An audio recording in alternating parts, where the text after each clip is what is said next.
Global skill development mission में आपका स्वागत है।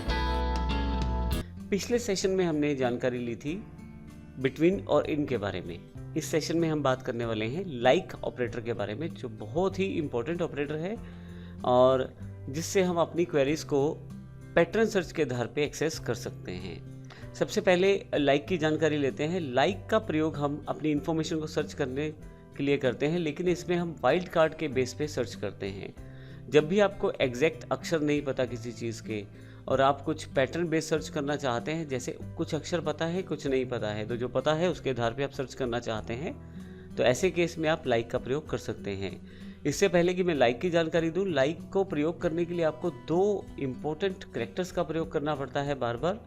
वो है आपके पास परसेंटेज और आपके पास अंडरस्कोर। इन दो कैरेक्टर्स को प्रयोग करते हुए आप आसानी से अपनी इंफॉर्मेशन को सर्च करते हैं। तो पहला जो सिंबल है यहाँ पे वो परसेंटेज का है, जो आपके पास कीबोर्ड में 5 की के बिल्कुल ऊपर है, और दूसरा जो है वो अंडरस्कोर है, जो आपके पास 0 के बिल्कुल साथ में राइट साइड पे है। तो शिफ्ट दबा के आप इसका प्रयोग कर सकते हैं। अब इन दोनों में डिफरेंस क्या है? यदि मैं पहला कैरेक्टर यूज़ करता हूँ परसेंटेज वाला, उसका मतलब है कि मैं मल्टीपल नंबर्स ऑफ कैरेक्टर्स को ढूंढना चाहता हूँ, चाहे वह कैरेक्टर है या नहीं है या एक से अधिक बार है। जैसे एग्जांपल के लिए select star from sale where dealer name like R star. अब देखिए इस क्वेरी में लाइक के पश्चात हमने सिंगल कोट्स में आर दिया है। आर रिप्रेजेंट कर रहा है उन वर्ड्स को जो आर से शुरू हैं, और उसके पश्चात हमने सिंबल दे दिया है परसेंटेज वाला, जिसका काम है आर से शुरू करते हुए उन सभी कैरेक्टर्स को ढूंढना, उन सभी वर्ड्स को ढूंढना जो आपके पास डेटाबेस में अवेलेबल है, आपके टेबल में अवेलेबल है। इसका अर्थ ये हुआ कि नाम शुरू होगा आर से और बाद में कुछ भी हो सकता है और कुछ नहीं भी हो सकता, क्योंकि यहाँ 0 भी है, 1 भी है और मल्टीपल कैरेक्टर्स की जानकारी मांगी गई है। अगर आप रिवर्स कर दें, परसेंटेज के साइन को पहले लगा दें, तो इसका अर्थ ये होगा कि पहले कुछ भी हो सकता है लेकिन लास्ट में एस होना ज़रूरी है। तो पहले कुछ भी हो सकता है, उसमें कितने भी कैरेक्टर्स उसमें कितने भी कैरेक्टर हो सकते हैं, और लास्ट में लेकिन एस होना वहाँ पे ज़रूरी है।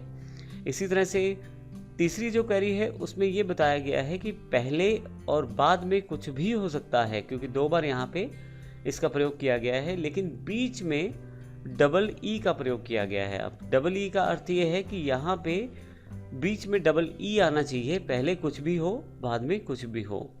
तो इस तरह से इस परसेंटेज के साइन के साथ हम अपनी क्वेरीज को पैटर्न बेस्ड सर्च के लिए प्रयोग कर सकते हैं, लेकिन इसको हम प्रैक्टिकल रूप में समझते हैं और देखते हैं कैसा ऐसे हम करते हैं अपने एग्जाम्पल्स के साथ। अब यहाँ पे मैंने एक्सरसाइज फाइल्स को ओपन कर लिया है और बैक साइड पे यदि आप देखें तो मेरे पास एसक्यूएल की क्वेरी इंटरफेस अवेलेबल है। तो यहाँ पे सबसे पहले मुझे सर्च करना है अपनी इन्फॉर्मेशन जो मुझे ढूंढनी है। तो लाइक ऑपरेटर यहाँ पे मेरे पास पहले से फाइल में अवेलेबल है। मैं आपको फिर से बता दूं कि ये जो फाइल्स आपके पास अवेलेबल हैं हमारी वेबसाइट पे, अगर किसी कारण से फाइल्स आपके पास नहीं है तो वहाँ से भी आप इन्हें डाउनलोड कर सकते हैं www.smatosystems.in पे या www.issstworld.com पे। तो यहाँ पे लाइक ऑपरेटर मेरे पास है, और यदि आप ऊपर देखें तो यहाँ पे सर्च भी कर सकते थे आप। अभी मैं लाइक को खोल लेता हूँ फाइल को और इसको मिनिमाइज़ कर देता हूँ। अब ये जो इन्फॉर्मेशन है मुझे पहले इसका टेबल बनाना है, तो मैं सबसे पहले टेबल क्रिएट कर लेता हूँ। ध्यान रखिएगा हमने डिफरेंट डेटा के लिए अलग अलग तरह के एग्जांपल्स क्रिएट किए हुए हैं। तो आप ट्राई कीजिएगा कि हर बार जो टेबल है उसे आप ज़रूर बना लें। तो मैं इस टेबल को डिलीट कर देता हूँ। इसके लिए मैं यहाँ से कॉलेज सेलेक्ट करता हूँ और सेल को सिलेक्ट करके इसे ड्रॉप कर देता हूँ। यहाँ पे फिर से एसक्यूएल पे आता हूँ और यहाँ से कंट्रोल V कर देता हूँ। मेरे पास टेबल अवेलेबल हो जाएगा। गो कर देता हूँ तो मेरे पास टेबल अवेलेबल हो गया है। सेल पे क्लिक करूंगा तो मेरे पास डेटा फीड होके अवेलेबल हो जाएगा। अब चलते हैं क्वेरीज पे। सबसे पहले हम बात करने वाले हैं इन 3 क्वेरीज के बारे में। कॉपी करके मैं एसक्यूएल को अलग से बॉक्स में खोल लेता हूँ और यहाँ पे तीनों क्वेरीज को पेस्ट कर देता हूँ। सबसे पहली क्वेरी की बात करते हैं अब यहाँ पे। Select star from sale where dealer name like R star. तो आर से शुरू होने वाले सभी डीलर्स के नाम मुझे दे दिए जाए।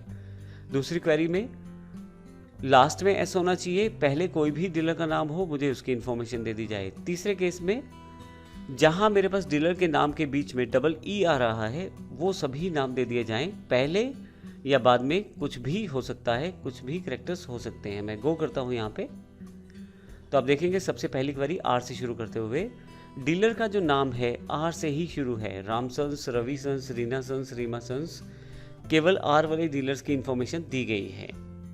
अगले क्वेरी पे आते हैं,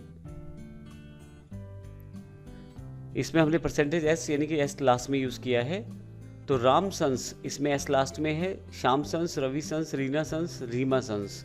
अगर आप एस देखें लास्ट में होने की वजह से इन सब को प्रयोग किया गया है इस क्वेरी में। तो आप कितनी आसानी से उन सभी रिजल्ट्स को पा रहे हैं जो आप लाइक से सर्च कर सकते हैं पैटर्न बेस्ड सर्चिंग के साथ। इसके पश्चात हमने एक तीसरी क्वेरी भी दी है जिसमें डबल ई का प्रयोग किया है, लेकिन यह डबल ई बीच में आना चाहिए, पहले और बाद में एक नंबर ऑफ कैरेक्टर्स कुछ भी हो सकते हैं। तो यहाँ पे हमने रीना सन्स और रीमा सन्स दो हमारे पास क्वेरीज अवेलेबल हैं जिनमें 2 बार डबल ई का प्रयोग किया गया है। तो इस तरह से हम लाइक का प्रयोग करके बड़ी आसानी से इंफॉर्मेशन सर्च कर सकते हैं जो पैटर्न बेस है। अगले सेशन में भी हम लाइक को ही कंटिन्यू रखेंगे और देखेंगे सिंगल कैरेक्टर को ढूंढना हो या इन दोनों को मिक्स करना हो तो वह किस प्रकार किया जा सकता है। धन्यवाद।